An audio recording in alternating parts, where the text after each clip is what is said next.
Assalamualaikum warahmatullahi wabarakatuh. Alhamdulillahirabbil alamin wa bihi nasta'inu ala umurid dunya waddin. Assalatu wassalamu ala asrafil anbiya'i wal mursalin wa ala alihi wa ashabihi ajma'in.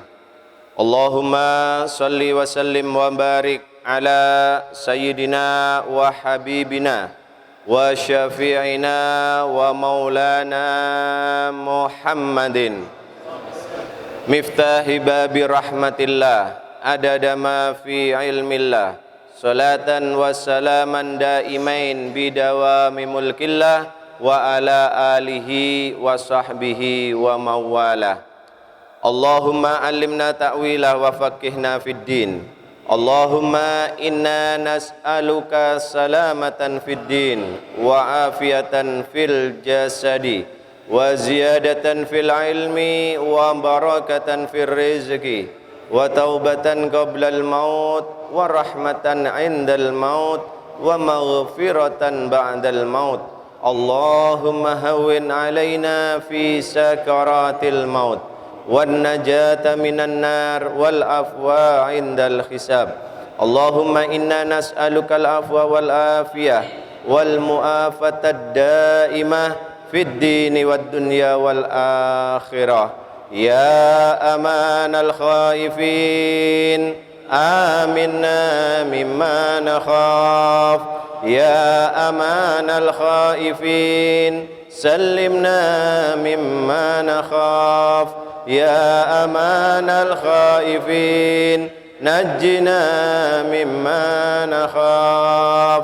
Wa sallallahu ala sayyidina Muhammadin wa ala alihi wa sahbihi wa sallam walhamdulillahi rabbil alamin. Alhamdulillah, syukur kepada Allah, pada pagi hari ini kita dipertemukan kembali para jamaah sekalian dalam keadaan sehat walafiat.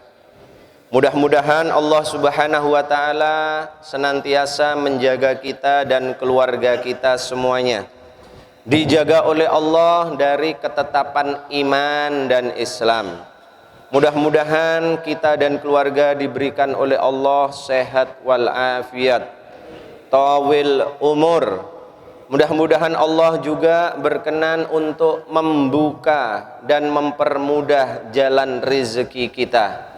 Dan mudah-mudahan apa yang akan kita pelajari pagi hari ini dari ayat-ayat suci Al-Quran ini bisa kita pahami dan bisa membawa manfaat bagi diri kita dan juga keluarga serta untuk semua masyarakat Puger pada khususnya. Amin ya rabbal alamin.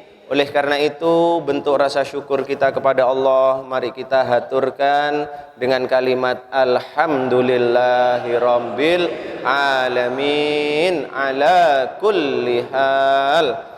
Dan juga tidak lupa kita berkirim sholawat dan salam kepada baginda Nabi Muhammad sallallahu alaihi wasallam dengan menghaturkan kalimat Allahumma salli ala sayyidina Muhammad wa ala ali sayyidina Muhammad. Para jamaah sekalian, alhamdulillah pagi hari ini kita sudah sampai di ayat yang ke-38 dari surat At-Taubah. Pagi hari ini akan kita pelajari dua ayat. Yang sebelumnya akan kita baca ayat ke-38 dan ke-39. A'udzu billahi minasyaitonir rajim. Bismillahirrahmanirrahim. Ya ayyuhalladzina amanu ma lakum idza qila lakum firu fi sabilillah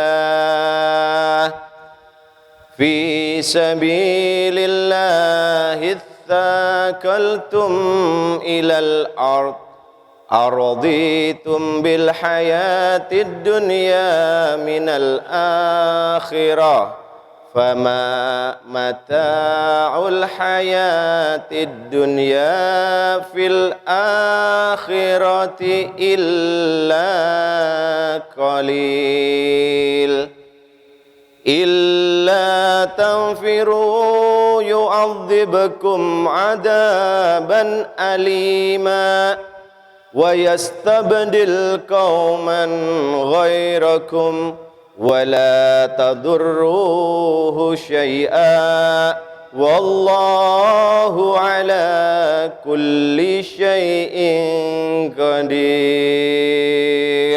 Shadaqallahul azim. Para jamaah sekalian, ayat ke-38 dan ke-39 ini sebetulnya berlanjut atau bersambung dengan ayat yang ke-40. Tapi ayat yang ke-40 sengaja saya pisah, tidak saya jelaskan pada pagi hari ini.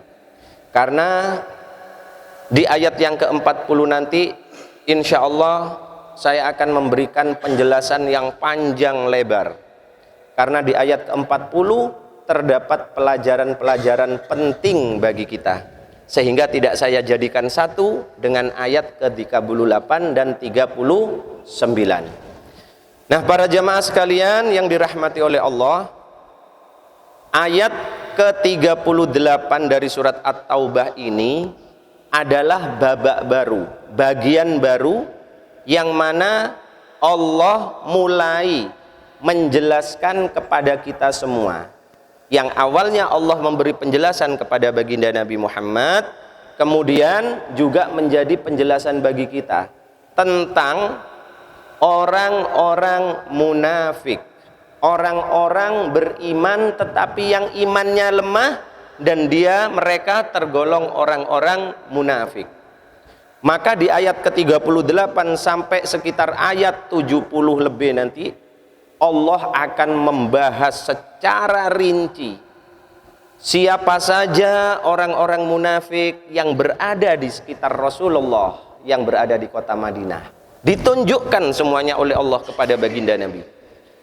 Awalnya baginda Nabi tidak tahu, tidak paham kalau ternyata ada sebahagian orang-orang yang sering berkumpul dengan beliau setiap hari, ternyata merekalah para munafik-munafik itu. Dibuka kedoknya semuanya oleh Allah Subhanahu wa ta'ala. Dengan cara Allah menjelaskan bagaimana tingkah laku dan perbuatan orang-orang munafik di saat itu. Nah, ini menjadi pelajaran bagi kita ayyuhal hadirun rahimakumullah. Surat At-Taubah ini turun pada tahun ke-9 Hijrah. Yang latar belakang turunnya surat At-Taubah ini juga lantaran terjadinya perang Tabuk. Perang Tabuk. Perang Tabuk itu adalah perang yang terakhir dijalani oleh Rasulullah. Dan Rasulullah sendirilah yang menjadi komandan tertinggi, pemimpin pasukan. Nah, ayyuhal hadirun rahimakumullah, sebelum saya masuk kepada ayat ke-38 dan 39. Perang Tabuk. Apa yang menyebabkan terjadinya perang Tabuk? Yang menjadi sebab sehingga terjadinya perang Tabuk ini diawali dengan perang Mu'tah. Perang Mu'tah. Nah, apa yang menyebabkan terjadinya perang Mu'tah? Perang Mu'tah itu perang yang terjadi antara kaum muslimin dengan kekaisaran Romawi, Bizantium, Kaisar Bizantium, Kaisar Romawi yang juga dibantu oleh orang-orang Arabia yang beragama Nasrani. Ayyuhal hadirun rahimakumullah, pada saat Islam sudah semakin besar, Islam sudah semakin berkembang, baginda Nabi berada di kota Madinah. Mulai tahun ke-6 Hijrah, kebesaran Islam itu sudah didengar oleh Kaisar Heraklius, Kaisar Romawi. Sedangkan negeri Syam saat itu menjadi daerah kekuasaannya Kaisar Romawi, Raja Heraklius.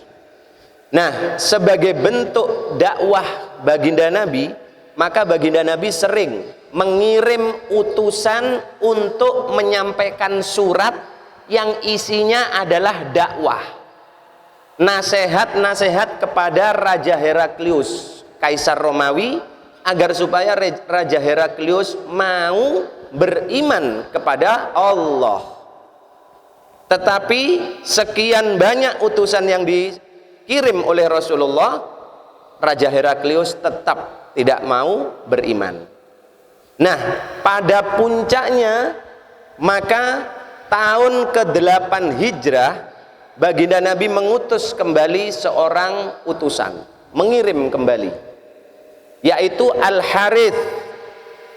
Yang diutus adalah Al-Harith bin Umair, dikirim oleh Rasulullah untuk menemui Raja Heraklius di negeri Syam. Tetapi ayyuhal hadirun rahimakumullah, belum sampai utusan Nabi ini sampai di Syam, di tengah perjalanan di satu daerah yang namanya Mu'tah, maka utusan baginda Nabi ini dicegat oleh penguasa Mu'tah. Penguasa Mu'tah dan rakyatnya saat itu mereka beragama Nasrani, berafiliasi kepada Kaisar Romawi. Apa ya berafiliasi itu ya? Maksudnya mereka bergabung dalam kekuasaan Raja Heraklius, penguasa Mu'tah dan rakyatnya. Maka pada saat penguasa Mu'tah ini tahu bahwasannya Al-Harith bin Umair ini adalah utusan dari Nabi Muhammad, maka dibunuh Al-Harith bin Umair. Nah, terbunuhnya Al-Harith bin Umair ini kemudian terdengar oleh Rasulullah, diketahui oleh Rasulullah. Maka pada tahun 8 Hijrah itu Rasulullah kemudian menyatakan perang dengan penguasa Mu'tah, karena haram hukumnya membunuh utusan yang dikirim oleh seorang raja atau seorang pemimpin. Haram hukumnya. Utusan dari kaum Yahudi dan Nasrani pun pada saat diutus menemui Rasulullah, maka Rasulullah tidak pernah mengganggu, karena memang Islam diperintahkan tidak boleh menyakiti, mengganggu utusan yang dikirim oleh pemimpin-pemimpin itu. Nah, terbunuhnya Al-Harith bin Umair dianggap suatu pelanggaran yang serius oleh baginda Nabi dan dianggap telah menyatakan peperangan. Maka tahun ke-8 Hijrah, baginda Nabi beserta pasukan kaum muslimin berangkat menuju Mu'tah untuk menyerang Mu'tah. Nah, Kaisar Heraklius yang tahu koncone, ya, sahabatnya, kroninya, penguasa Mu'tah ini kroninya Kaisar Heraklius, kok akan diperangi oleh baginda Nabi, maka Kaisar Heraklius mengirimkan 100.000 pasukan menuju Mu'tah. 100.000 pasukan dari Kaisar Heraklius ditambah 100.000 pasukan yang berasal dari orang-orang Mu'tah sendiri, sehingga pasukan saat itu berjumlah 200.000 orang. Sedangkan kaum muslimin yang bersama Rasulullah berangkat ke Mu'tah hanya berjumlah ana lanjutkan 200.000 pasukan gabungan kerajaan Romawi dan juga orang-orang Mu'tah dilawan oleh Rasulullah hanya dengan 3.000 pasukan. Ayyuhal hadirun rahimakumullah. Maka terjadilah peperangan di Mu'tah itu dengan jumlah pasukan yang tidak seimbang. Tetapi sekali lagi Rasulullah mempunyai satu pembela yang tidak mungkin akan dilawan oleh siapapun. Siapa itu? Allah. Maka 3.000 pasukan kaum muslimin bisa mengalahkan 200.000 pasukan lawan. Di dalam sejarah ditulis kurang lebih 20.000 pasukan lawan yang terbunuh di peperangan Mu'tah sedangkan dari kaum muslimin gugur syahid sebanyak 12 orang. Subhanallah. 12 orang yang gugur, sedangkan dari pihak lawan 20.000 yang gugur. Peperangan Mu'tah adalah salah satu peperangan yang cukup berat. Sampai-sampai Khalid bin Walid, beliau pada saat peperangan Mu'tah membawa pedang itu 10 biji. Membawa pedang 10 biji. Tidak bisa kita bayangkan. Bawa pedang 10 biji. Maka Khalid bin Walid mengatakan, setelah selesai peperangan Mu'tah, 9 pedangku semuanya hancur patah, hanya tersisa 1 pedang terakhir, yang pedang itu buatan dari negeri Yaman. 10 pedang, 9 hancur patah, tersisa 1 pedang. Ini menggambarkan begitu dahsyatnya peperangan Mu'tah. Maka kekalahan pasukan Romawi, Raja Heraklius dan juga orang-orang Mu'tah ini kemudian didengar oleh Raja Heraklius di negeri Syam. Marah Raja Heraklius. Maka saat itu Raja Heraklius memerintahkan komandan panglima tertingginya untuk segera menyiapkan pasukan lagi untuk menyerang baginda Nabi Muhammad sallallahu alaihi wasallam. Tetapi panglimanya kemudian memberikan saran, wahai raja, kalau sekarang engkau berangkatkan lagi pasukan ini yang baru datang perang, berangkat lagi untuk perang, maka mereka pasti akan kalah. Mereka sedang kelelahan sekarang. Lalu bagaimana, kata Raja Heraklius? Lebih baik raja engkau berikan cuti 6 bulan pasukan ini. Akhirnya dituruti oleh Raja Heraklius. Maka pasukan yang pulang, yang selamat, dicutikan 6 bulan lamanya. Sambil Raja Heraklius menyusun kekuatan, membuat peralatan-peralatan perang baru.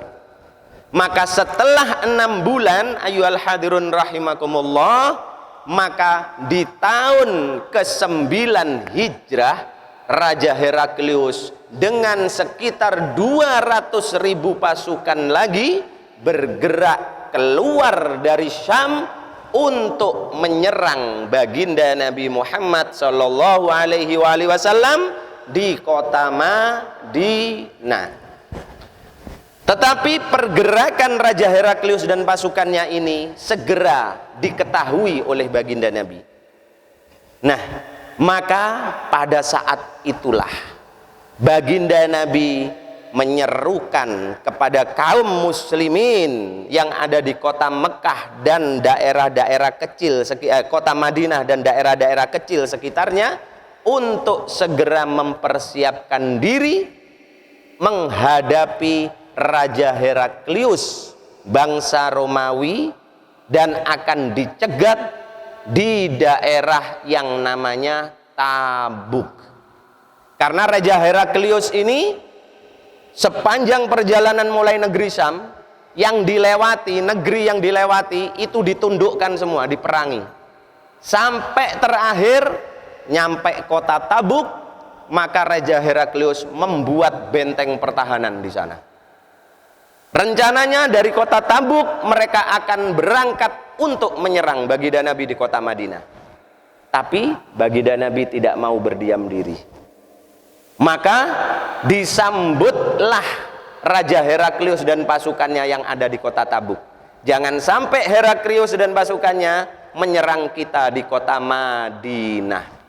Nah, ayyuhal hadirun rahimakumullah, perang Tabuk ini adalah perang terakhir yang dijalani oleh Rasulullah. Salah satu peperangan yang sangat berat dirasakan oleh kaum muslimin saat itu. Makanya perang Tabuk itu dikatakan juga Ghazwatul Uswah. Ghazwatul Usrah, yaitu peperangan yang dilakukan pada masa-masa sulit. Apa masa-masa sulitnya? Akan kita bahas mulai dari ayat ke-38.